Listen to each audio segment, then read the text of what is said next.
Paris, the art capital of the world. Henri Matisse, Louis Bourgeois, Pablo Picasso, this is where some of the world's most important artists made history. Today, Paris still appeals to those hungry for artistic experiences. That's how it attracted me.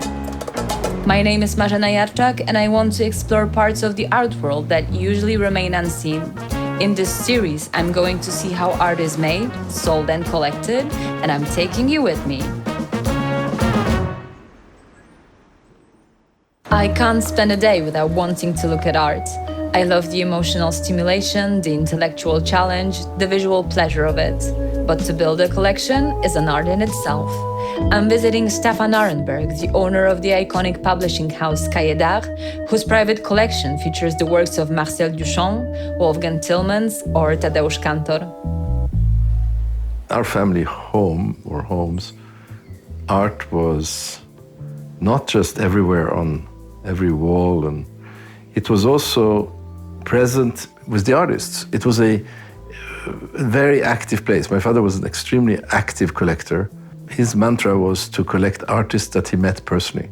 And a number of artists came from like Christo, Armand, Fontana, Enrico Bai, Jean Tinguely and Nikita Sanfal lived there for 3 months. So there was 120 artists over a period of 15 years. What does a piece of art has to have to attract your attention at the beginning? No, but the trigger is always that one that I like it. It's not just the emotional layer, it's also how you perceive the importance of what the artist is trying to say, how it speaks to you and what it means. It's rather very multi-layered thing that happens based on what you see, what you feel, what you know, what you don't know, and how all of this is mixed in yourself when you buy it. What is the main thing that being surrounded by art on everyday basis gives you? To live without art or without beauty, for me, it's impossible. For me. How did you come across Cahiers and how did that become your part of interest? No, Cahiers happened accidentally. For the non-French speaking audience, is a generic word. It means art notebook. And it was founded in 1926 by a Greek art historian called Christian Zervos. We had Cahiers in our home where we grew up. So we had the Picasso catalog, we had a number of these publications. So I was familiar with them, had seen, read, looked. I would say it's probably the most important art publishing house of the 20th century. One day, when I was walking on this Rue du Dragon, there was a gallery with a storefront, and I saw there was a guy there. So I rang the bell to ask them why they were alive. And when he opened the door, I said, hello, and my question had sort of changed to, excuse me, but who owns Cahiers today? And he said, my brother. I said, would your brother sell it? That was the impulse. And he said, I don't know. You would have to ask my brother. And as I met him, the man did not say, bonjour, monsieur, as you say in France. He said, you arrive at the right time. I was thinking of selling.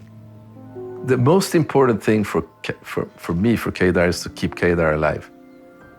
Is to keep the style of publishing that we do at that level, which is totally, absolutely, makes no commercial sense, okay?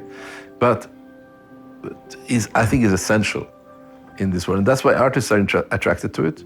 And that's why a very interesting group of the art world are so attached to its existence. And that's what that attracted me. How the love for books has begun for you and how has it grew into collection? Well, the love for books started early because I was lucky to have this collecting father, right? And my father bought all the books. I don't think he read any, okay? But me, I kind of was attracted to them when I was about 14, 15, and started reading some of these books. And so I got into the thinking of the artist my way from reading these books. And very early on, I started buying my own books. And that's been going on. So, And and I like making books. And how many books are there in your collection? over 4,000, 5,000 maybe. I don't know. And they are all dedicated to art? We're speaking about the art books, yeah. If you could give one advice to people who would like start to collect art, even on a minimum scale, what would it be? I would say that to see as much art as possible, to go to museum shows, to go to galleries and not to be afraid to ask questions, don't be afraid to make mistakes. And look, read, go to art fairs, see, learn, find out what costs what can you afford, what do you want to, how do you want to live with it? Don't buy with your ears, buy with your eyes. While some works of art are kept and enjoyed in private, many of the world's best art collections are open to the public. I'm meeting Olivier Gabet, the director of the Objets d'Art department at the Louvre Museum, to pick his brains on how to keep a collection alive, especially when you have thousands of objects to choose from.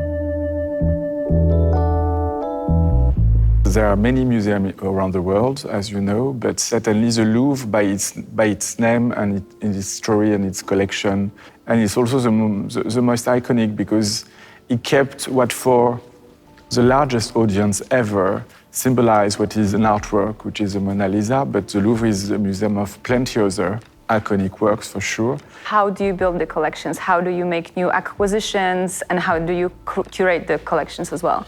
There are always good reasons to enrich and to make acquisition for a museum, to complete some gap, to enrich some part of the collection which are already very rich and to make them even better.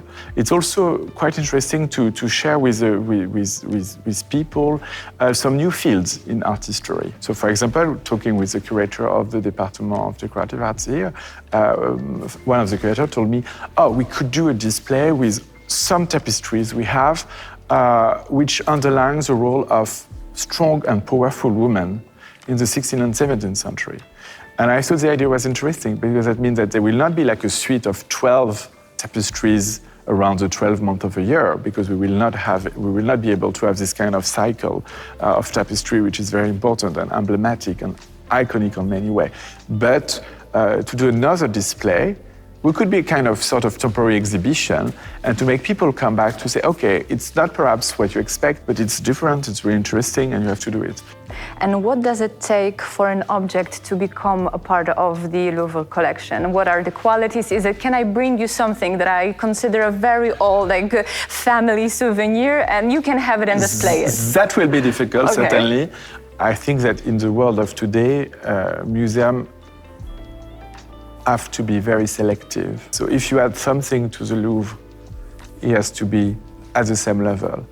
And sometimes some collectors say, you should buy this brand or this enamel or this ceramics. And my role as the head of department is to say, in this field, we have already 20 incredible masterpieces. So is this artwork? Is at the same level. And I was wondering if there's anything that you could recommend to people to help them navigate in a place like this, to be able to take as much as possible from it, but also realize that it's worth coming back because there's always something new to experience. My advice, especially for people who are lucky enough to be able to come back to the Louvre very often, like you, is to get lost, It's been a fascinating journey across the art world that couldn't exist without us, the viewers. If there is one thing we've learned, is that there are no rights or wrongs when it comes to exploring art. Whether we want to look at it, learn from it, or collect it, it's out there for everyone who's willing to open up for it.